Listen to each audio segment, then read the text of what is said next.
Friends, આજે હું તમને બતાવવાની છું કાર્વિંગ જેલમાં ઘણા લોકોને પ્રોબ્લેમ આવે છે કે જ્યારે પણ એ કાર્વિંગ જેલ યુઝ કરે છે તો એની જે ક્લે છે એ તમને ક્રેક પડી જાય છે, નેલ્સ બનાવતા ફાવતું નથી, ફ્લાવર્સ નથી બનતા. તો હું તમને આજે બતાવીશ કે તમે એને કઈ રીતે યુઝ કરી શકો છો. અત્યારે મારી પાસે રાધે નેલ્સનું કાર્વિંગ જેલ છે વ્હાઈટમાં.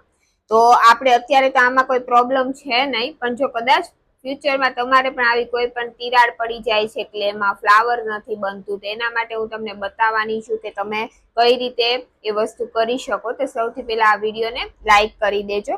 અત્યારે મેં લીધેલી છે રાધે નેલ્સની 19 નંબરની જેલ પોલિશ, જેમનો શેડ એકદમ મસ્ત છે.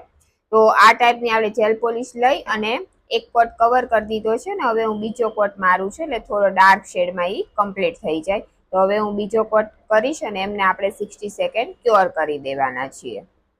હવે આપણે આ જેલ પોલિશને ક્યોર કરી દીધી છે. મસ્ત કલર છે, આમાં વ્હાઈટ ફ્લાવરથી આપણે પેટર્ન્સ પાડશું.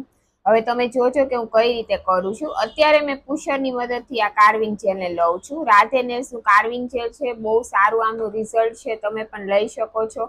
ઘણી વાર જો તમે પણ કઈ પ્રોબ્લેમ આવતી હોય ક્લેમાં, જો આવી રીતે તમે ફ્લાવર બનાવતા હો અને આ ટાઈપના તિરાડ પડી જતી હોય, તો તમારે શું કરવાનું છે ખબર? કે તમારે મિક્સિંગ પ્લેટમાં જેલ લઈ લેવાનું છે. તમારે જે પેટર્ન્સ પાડવી છે એમાં જેટલું યુઝ થતું એટલું તમારે આ જેલ લઈ લેવાનું છે. ત્યાર પછી લેવાનું છે ક્યુટિકલ ઓઇલ, જે કોઈ પણ કલરફુલ ના હોવું જોઈએ, ટ્રાન્સપરન્ટ હોવું જોઈએ, અને એના ઉપર આપણે આવી રીતે ડ્રોપ્સ મૂકવાના છીએ. ઓઇલના આપણે 2-3 ડ્રોપ્સ મૂકશું, એટલે એ જે જેલ છે એ એકદમ મસ્ત સ્ટીકી થઈ જાય અને તમારું ફ્લાવર પણ ખૂબ સારી રીતે તમે બનાવી શકો. તો હું નીચે પણ થોડું ઓઇલ લગાવી દઉં છું પ્લેટમાં અને ઉપર રીતે. ત્યાર પછી પુશરની મદદથી હવે હું એને સારી રીતે મિક્સ કરી દઈશ. આવી રીતે આપણે પુશરની મદદથી એમને મિક્સ કરી દેવાનું છે. એટલે તમારું જે જેલ છે એ બહુ જ સારું અમથું સ્ટીક થઈ જશે નેલ્સ ઉપર, અને તમને જેવું જેલ જોઈએ છે એવું જેલ પણ આ બની જશે. આ તમે જોઈ લો, હું ખાલી મિક્સ કરું છું, એકદમ પ્રોપર સ્મૂથ જેલ કમ્પ્લીટ થાય છે. તો તમે આવી રીતે ઓઇલનો યુઝ કરીને પણ ફ્લાવર્સ બનાવી શકો છો. એમાં કોઈ ક્લેની કે જેલની કોઈ પ્રોબ્લેમ નથી. તમારું જેલ તમે ઇઝીલી વાપરી શકો છો. તો આ બધી વસ્તુ છે એ બધું જ તમારે કોઈ પણ કંપનીમાં કદાચ બની શકતું હોય તો તમે આનો યુઝ એકવાર કરજો આવી રીતે, એટલે તમને પણ ખ્યાલ આવશે. જો આ રીતે આપણે ઓઇલને અને જેલને મિક્સ કરી દીધું છે, બહુ સારી અમથું સોફ્ટ જેલ થઈ ગયું છે, જોઈ લો.